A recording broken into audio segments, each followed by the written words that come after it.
The bombs stopped falling, the sirens went quiet, the world exhaled. But beneath the rubble of Iran's shattered military infrastructure, buried under concrete, twisted steel, and the wreckage of over 13,000 American and Israeli airstrikes, something was moving. Shovels, cranes, soldiers in the dark, digging. And what they pulled from that rubble could restart the most dangerous conflict the Middle East has seen in decades. Tonight, we break down a stunning intelligence assessment that is quietly sending shockwaves through Washington and Tel Aviv.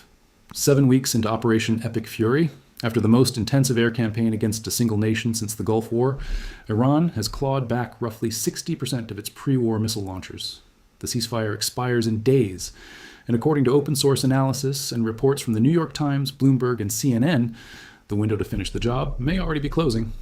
Let's rewind to February 28th, the opening salvo of Operation Epic Fury.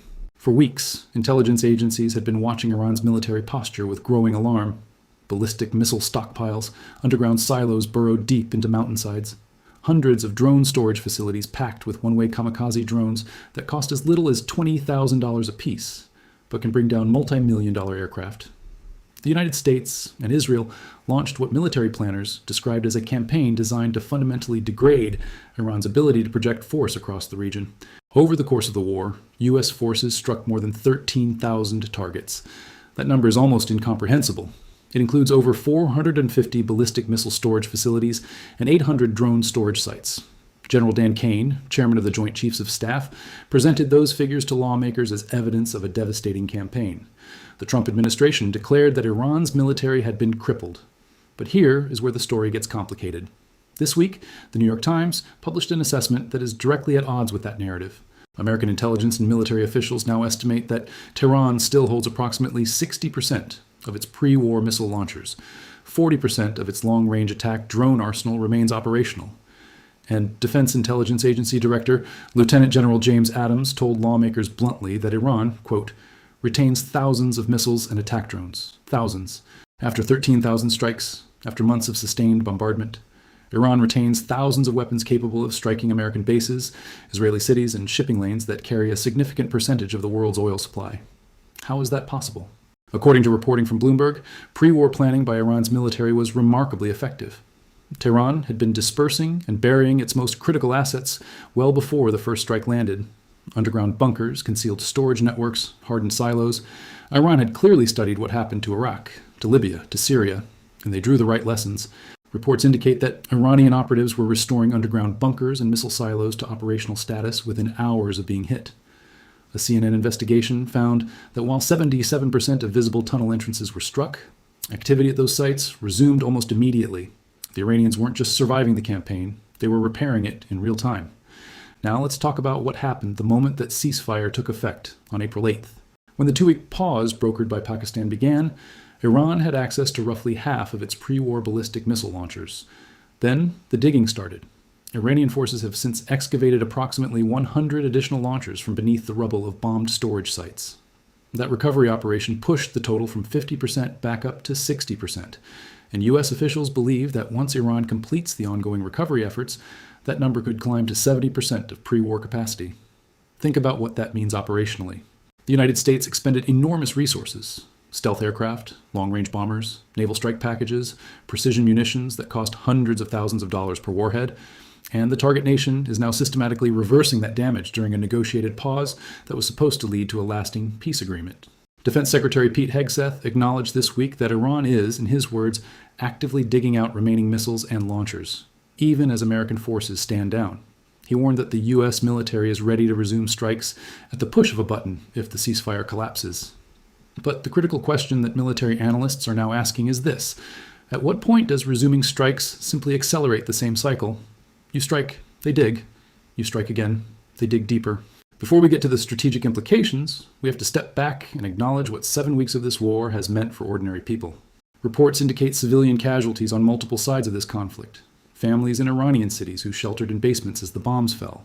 Workers at military-adjacent facilities who had no idea what was stored beneath the ground they walked on every day.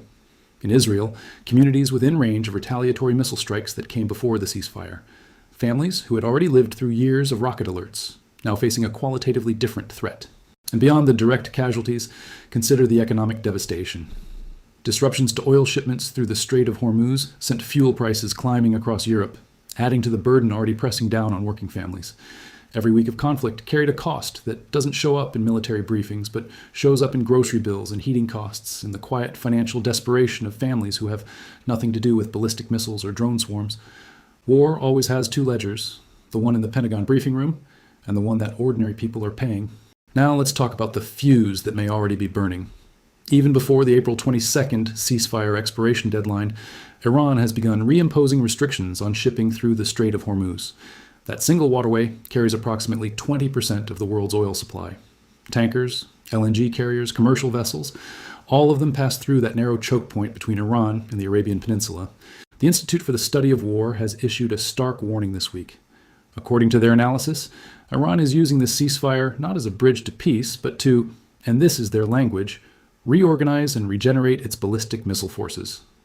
That assessment aligns precisely with what the intelligence community is seeing on the ground. Launchers pulled from rubble, silos being resurveyed, logistics chains quietly reconnecting across Iran's dispersed military network. Meanwhile, in Islamabad, negotiations aimed at converting the ceasefire into a lasting agreement have not yet produced a framework. The clock is ticking. Both sides know it. The diplomats in those rooms know it, and the weapons being dug out of the rubble know it too, in the only way that missiles know anything. Here's the core strategic problem that no one in Washington wants to say out loud. Modern air defense and strike campaigns are brutally expensive for the attacker when the defender is both deeply dug in and capable of rapid repair. Reports indicate that many of the precision munitions used in Operation Epic Fury cost upward of several $100,000 per unit. Some, like the bunker-busting munitions designed to penetrate hardened underground facilities, cost significantly more. Iran's one-way attack drones, by contrast, can be manufactured domestically for a fraction of that cost. The asymmetry is stark. The defender can absorb losses, rebuild, and reconstitute faster than the attacker can afford to rearm, particularly if those manufacturing capabilities remain partially intact. 13,000 strikes, 60% of launchers still operational, thousands of drones still in the inventory. The math is uncomfortable, and it raises a question that military planners and policymakers are now being forced to confront. Was the campaign designed to eliminate Iran's capability or to suppress it temporarily? Because the evidence increasingly suggests that even the most sustained air campaign in recent memory has produced a suppression, not a destruction, of Iran's ballistic missile forces. Here is where we stand as of right now. The ceasefire expires on April 22nd. Negotiations in Islamabad are ongoing but unresolved. Iran is actively recovering military hardware and has already begun signaling its leverage by squeezing the Strait of Hormuz. The Institute for the Study of War believes Iran enters any renewed conflict stronger than it was when the ceasefire began. Defense Secretary Hegseth says the U.S. can resume strikes at the push of a button. Iran says it has already shown it can survive that button being pushed.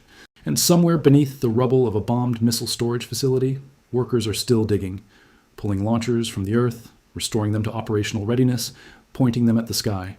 If the ceasefire collapses, the next round of this conflict will not look like the opening salvos. Both sides will have recalibrated.